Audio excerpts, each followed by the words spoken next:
요새는 경제금융이 어차피 제가 읽는 신문은 매일경제를 지면으로 읽고 나머지 신문 같은 경우는 인터넷을 통해서 보는데, 지면으로 보게 되면 지금은 어쨌든 경제 위주로 써져 있는데, 이 경제 위주로 써져 있는 그 내용에 있어서 지금 상황이 어느 정도의 영향을 미치고 있고, 큰 영향을 미치고 있는 건 어떤 사건들이 있더라, 이런 것들이잖아요.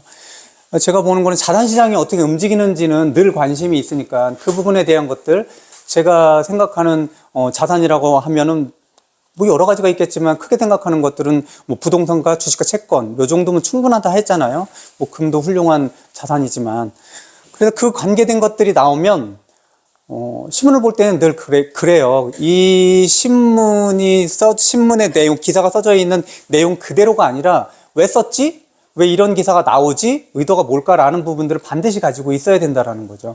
그리고 정치적인 이슈가 있을 땐 더더욱 이 기사의 내용과는 동떨어진 다른 의도가 분명히 있어요. 근데 그것에 속지 말자, 속아야 된다, 뭐 이런 개념들이 아니라 좀 더 자산의 움직임들, 그리고 자산의 근본 구조들, 이런 걸 이해하려면 그런 의도를 좀 캐치를 해내야 돼요. 그렇지 않으면 잘못된 길로 유도될 수가 있어요.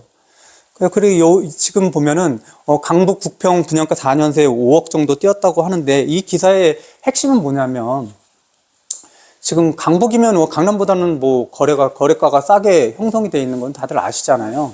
근데 거래가가 싸게 형성되어 있는 강북조차도 분양가가 올라왔다라는 거는, 실제 저기에서는 지금 보면은 거래가 많이 안 되잖아요. 거래가 되는 선이 서울에서도 대부분 마포 이상, 이렇게 뭐 잠실, 뭐 강남이야 뭐 그렇고, 지금 뭐 목동도 어쨌든 뭐 많이 이렇게 매수세들이 좀 들어오곤 있는데, 그 이하, 만약에 우리가 생각하는 노도관, 금강구 뭐 이런 정도는 아직까지 큰 물이 들어오진 않았다라는 감들을 다 가지고 있는 거예요, 투자하는 사람들은.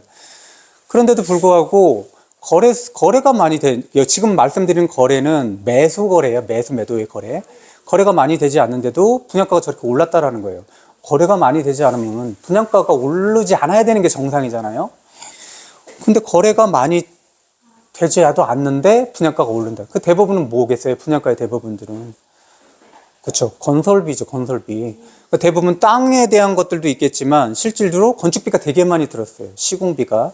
그리고 인건비는 당연히 더 올랐겠죠. 그리고 또 하나 크게 작용하는 것들이 금융비용들이 많이 올랐다라는 거죠. 여태까지 미국에 따라서 우리나라도 그랬지만, 미국에 의한 기준금리 인상이 2년이 넘었잖아요. 그런 기준금리가 인상이 되고, 기준금리에 따라서 시중은행의 금리들도 같이 올라가잖아요. 그러면서 기존에 있던 건설사라든지 시행사라든지 시공사가 짊어져야 될 이자의 부담들이 엄청나게 올라간다는 거죠. 지난번에 말씀드린 PF대출 같은 경우도 일반적인 이자보다도 훨씬 더 세잖아요. 그러니까 PF대출에 대한 이자를 감당하지 못하는 거예요, 그런 경우. 그래서 지금 뭐 시행사 같은 경우에도 만약에 우리가 뭐 아파트를 이제 뭐 우리가 건설하겠다라는 계획을 세우게 되면 예전에 그런 계약금 가지고는 안 된다라는 거예요. 그 정도 가지고, 예산 가지고는. 그래서 기본적으로 국평이면 대부분 32평, 33평, 34평을 얘기하죠. 그 정도 기준으로 했을 때 한 5억 정도가 올랐다라는 거죠. 그래서 분양가는 계속 오르게 돼 있죠. 사실 분양가는 뭐에 연동이 되냐면, 그 지역의 분양가는 뭐에 연동이 되냐면 그 지역의 신축과 연동이 되잖아요. 그렇죠? 당연하겠죠. 그러니까 신축 가격과 거의 비슷하게, 또는 예전에는 몇 년 전만 하더라도 그렇진 않았어요. 신축 가격이 만약에 10억이다. 그럼 분양가는 한 9억 5천에서 9억 8천, 10억 정도 넘어가면 비싸다고 그랬어요. 그렇죠? 신축, 거기에 젖어 있는 신축보다 넘어가면 비싸다고 간주를 하고 생각을 했었는데, 근데 지금은 뭐 그런 정도가 아니라, 왜냐하면은 지금 건설하는 비용 자체가 올랐기 때문에 신축이든 구축이든 이런 것들이 비교 대상이 되질 않아요. 그리고 신축에 대한 가격은 어디에 비교해서 오르죠? 구축보다 좀 비싸겠죠. 그렇게 해서 가격이 정해지게 되죠. 여기 루원 같은 경우도 맨 처음에 이제 여기 입주하잖아요. 입주하기 시작한 게 SK온 기억나세요? 저기 루원? SK온 입주 당시에 첫 번째로 입주했을 때 대부분 루원 SK1이 입주하고 나서 그 뒤에 계속해서 분양을 하게 되잖아요. 그럼 기본적으로 루원 SK1이 제일 좋은 곳에 땅을 차지했을 거예요. 그죠? 근데도 불구하고 분양가는 어땠을까요? 제일 낮았을 거라고요. 처음에 시작했기 때문에. 대부분 대단위로 어떤 지역에 분양이 시작됐다 그러면 첫 번째 분양을 시작했던 그 아파트가 입지가 제일 좋을 확률이 높고, 그리고 나서 분양가가 제일 쌀 확률이 높다라는 거죠. 분양은 이렇게 시작되면 시작될수록 분양가가 올라가는 속성들이 있어요. 그리고 사실 보면 만약 거래가 전혀 안 된다, 그럼 하락기다라고 하면 분양 자체, 이 사람들이 인허가를 받지 않죠. 그럼 착공 자체도 없는 거잖아요. 그렇죠? 그 분양을 하질 않는 거잖아요.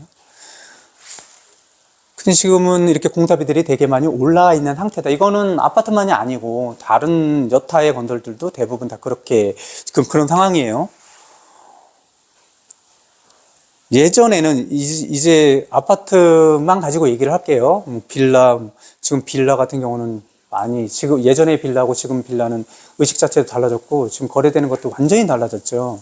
그러니까 아파트만 가지고 생각을 해볼게요. 수도권에 있는 아파트만.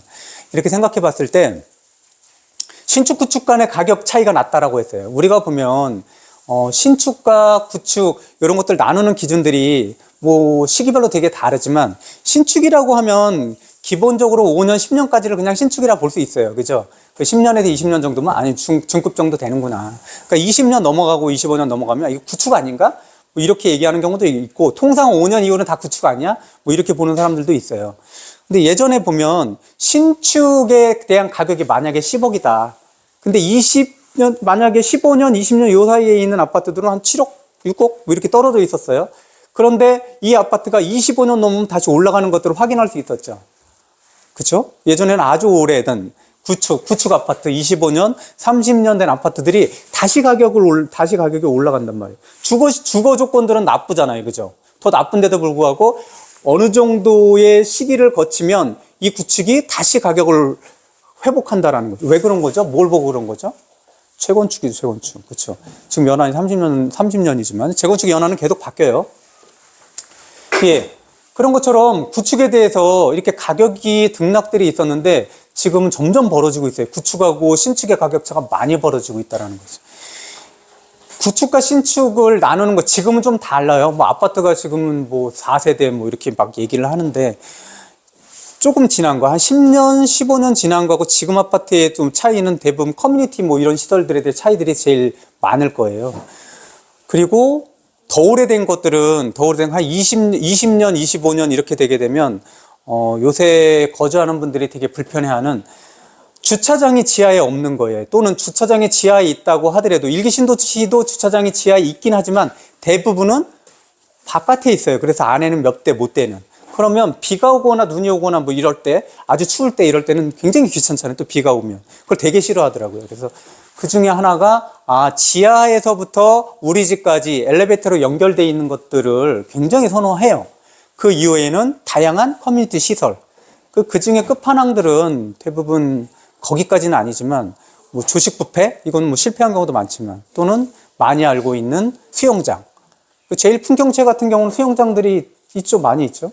그러면 신혼부부들이 예전에는 기억나시겠지만, 저 때도 그렇겠지만, 부모님들도 신혼 때 어디서 사셨어요? 대부분 빌라 사시지 않은 분도 있겠지만 되게 빌라에 살았어요. 그죠? 저 때도. 그때는 빌라를 선택하는 게 그게 문제가 아니라 당연히 그렇게 살았어요.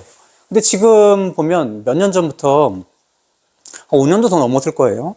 몇 년 전부터 신혼부부들이 선호하는 아파트는 30평대예요. 아이가 없어도 30평대를 선호해요. 방 3개, 화장실 2개, 거실 좀 괜찮은 것들을 선호해요. 깨끗한 거. 그러니까 이런 것들이 자주 나오는데 어떤 주거시설을 좋아하냐? 기본적으로 빌라보다는 아파트를 선호하고 아파트에서도 둘이 살아도 20평대든 30평대를 선호한다라는 거예요. 그리고 또 하나는 커뮤니티 시설, 괜찮은 커뮤니티 시설을 이용했던 분들, 요새는 뭐 거기에서 뭐 헬스장 당연히 있는 거고, 뭐 골프장도 있고 막 이러잖아요. 그렇게 그런 커뮤니티 시설을 이용했던 사람들은 이제 그게 없는 데를 가려고 하지를 않는 거예요. 그러니까 내가 새 아파트에 산 사람들은 당연히 다음에 아파트를 옮겼을 때 새 아파트로 간 확률이 상당히 높다라는 거죠.